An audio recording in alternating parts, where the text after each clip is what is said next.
Rasti teriak ketakutan saat sebuah tangan menepuk pundaknya dari belakang. Rasti menoleh dan kaget. Seorang lelaki sebaya Rasti tepat berdiri di depan dia. Kamu siapa? Jangan di sini. Ikut saya.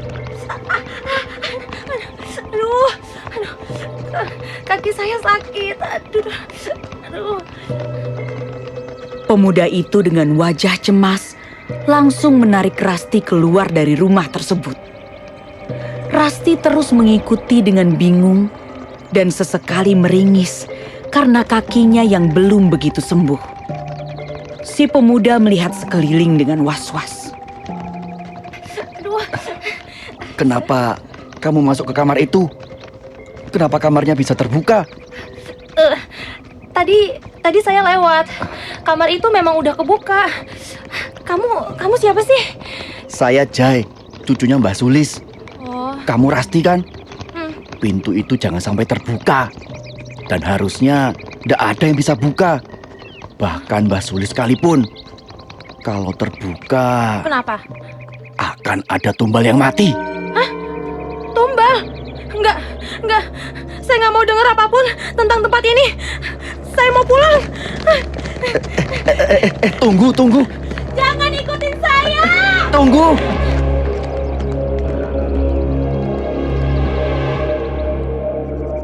Rasti terus berjalan pergi dari situ tanpa menghiraukan panggilan Jai. Dia hanya ingin pulang dan tetap hidup. Rasti sudah tak peduli dengan kuliahnya dan semua hal yang ada di kota kecil itu.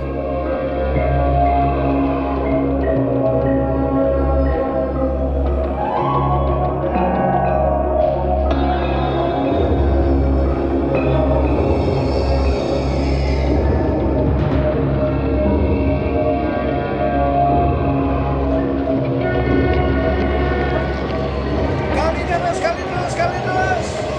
Ayo, berangkat. Ayo, kali terus. Rasti yang telah sampai di terminal langsung masuk ke dalam bis yang menjadi tempat tujuannya. Dia pun duduk di salah satu bangku dan menatap ke jendela. Tampak keramaian orang yang datang dan mau pergi dari terminal itu. Para penjual pun mendekati untuk menjajakan dagangannya.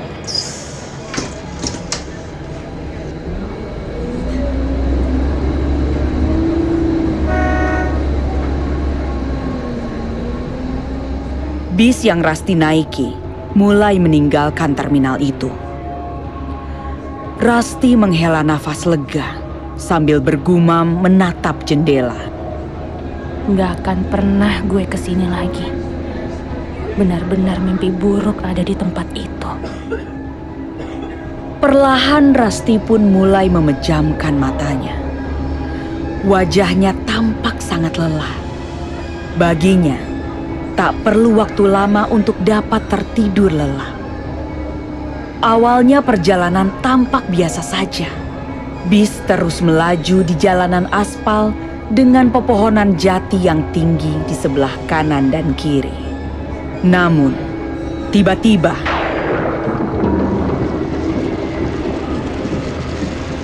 awan berubah hitam dan hujan lebat pun mulai turun.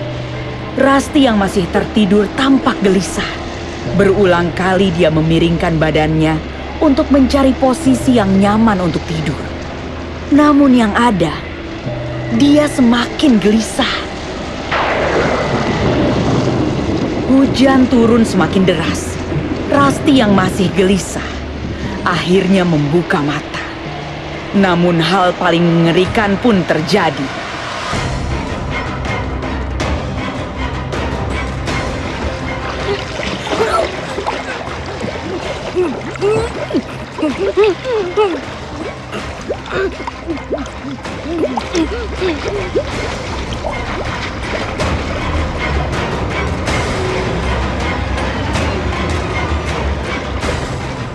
Rasti kaget bukan main. Ketika buka mata, kepalanya justru berada di dalam air bak mandi yang ada di tempat kos itu. Tampak sebuah tangan mencengkram dan menenggelamkan kepala Rasti di bak tersebut. Rasti terus berontak dan memiringkan wajahnya. Terlihat gaun hitam lusuh yang tak asing.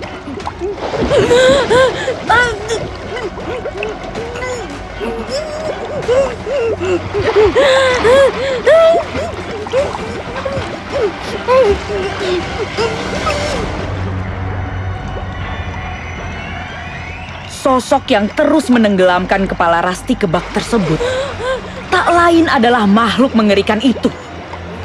Rambut lurusnya menjuntai panjang ke lantai. Dengan wajah yang juga hitam dan bola mata yang keseluruhannya berwarna putih. Makhluk itu tampak marah.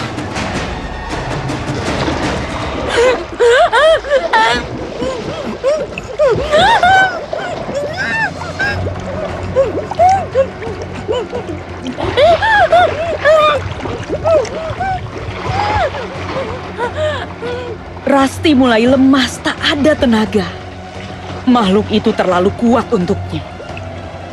Hingga akhirnya Rasti tak bisa lagi berontak.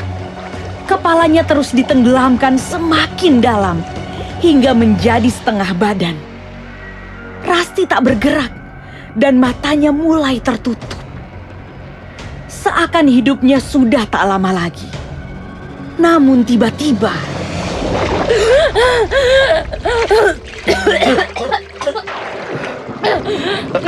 Kamu enggak apa-apa?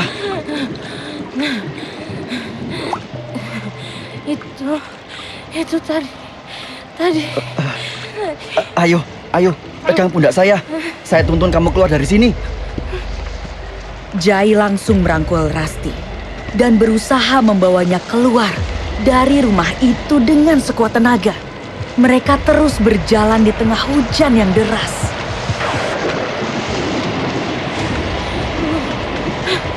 Ras, ayo jalan terus, Ras. Kamu bisa. Rasti terlalu lemah untuk melangkah, sehingga Jai cukup kesulitan membawa Rasti. Nafas Rasti masih tersengal, berusaha untuk bernafas. Mereka terus berjalan. Namun Jai malah membawa Rasti melewati kuburan yang ada di samping rumah itu. Rasti makin syok dan takut. Dia yang masih lemah mencoba sekuat tenaga mendorong Jai. Dia ingin melepaskan diri dari Jai.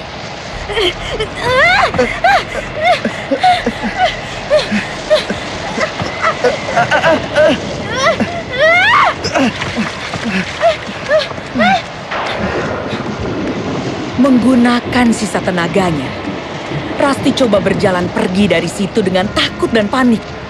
Tapi Jai mengejarnya dan memegang lengan Rasti. Hei, tunggu dulu. Kita harus ke hutan itu. Hanya di sana tempat yang aman, Rasti. Kamu mau bunuh saya kan? Kamu bilang kamu cucunya Mas Sulis. Berarti kamu ada hubungannya sama hantu itu kan? Biarin saya pergi. Saya nggak mau mati. Kenapa saya bisa ada di sini lagi? Rasti yang lemah tampak terus menangis. Jai kemudian menarik lengan baju panjangnya sampai ke atas. Tampak bekas luka bakar di tangan kanannya. Rasti kaget melihat itu. Saya juga korban dari makhluk itu. Saya bukan orang jahat, Rasti. Kamu tidak akan bisa pergi dari rumah itu.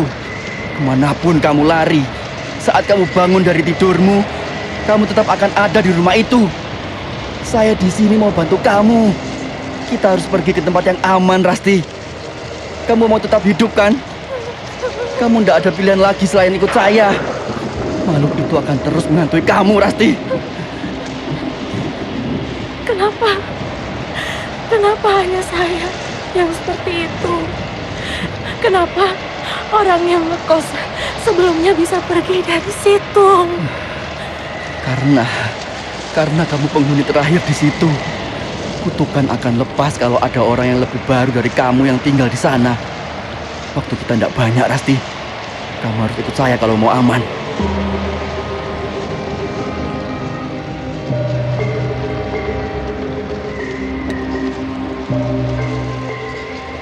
Meski tak ingin, Rasti akhirnya terpaksa ikut dengan Jai untuk masuk ke hutan itu. Jalannya tertatih. Jai pegang lengan Rasti, memastikan Rasti supaya tidak terjatuh. Jalanan semakin gelap, tertutup oleh lebatnya pepohonan. Namun Rasti yang tak kuat berjalan, tiba-tiba terjatuh. Rasti, Rasti, ayo saya bantu. Sebentar lagi kita sampai, Rasti. Ayo. Kenapa kamu bantu saya? Kita harus bersatu untuk menghentikan hantu itu, Rasti. Hantu itu terus mengincar keluarga saya dan juga orang-orang yang ada di rumah itu. Kamu tahu tentang hantu itu? Nanti saya ceritakan. Kita harus sampai dulu di sana. Ayo. Mereka terus berjalan dengan tertatih. Rasti semakin lemah. Penglihatannya mulai kabur. Namun dengan cepat ia menggeleng, mencoba untuk tetap sadar. Rasti tidak mau hal mengerikan kembali terjadi jika matanya terpejam.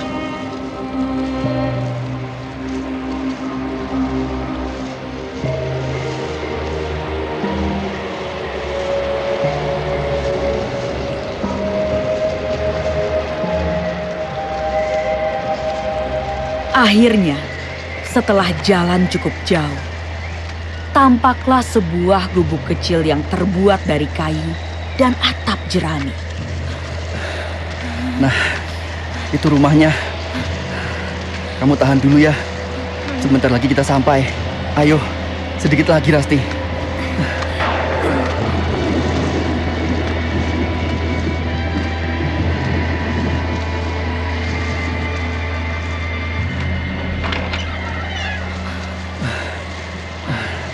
Tempat ini aman.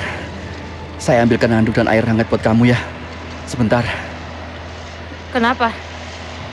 Kenapa saya harus percaya kamu? Kata orang, Mbak Sulis itu bukan orang baik. Berarti kamu juga kan? Hubungan saya sama Mbak Sulis itu tidak baik. Kamu mau tahu kenapa makhluk halus itu incar kamu? Dia dulu istri pertama dari pemilik rumah di tempat kamu kos. Namanya Mbah Putri. 40 tahun yang lalu, dia tinggal di situ dengan suaminya. Tapi suaminya menikah lagi sama perempuan lain, yaitu Mbah Sulis. Saat itu, Mbah Putri dan Mbah Sulis sama-sama mengandung. Tapi anak Mbah Putri meninggal. Suami Mbah Putri lebih sayang ke Mbah Sulis dan anak mereka. Terus, apa hubungannya dengan saya?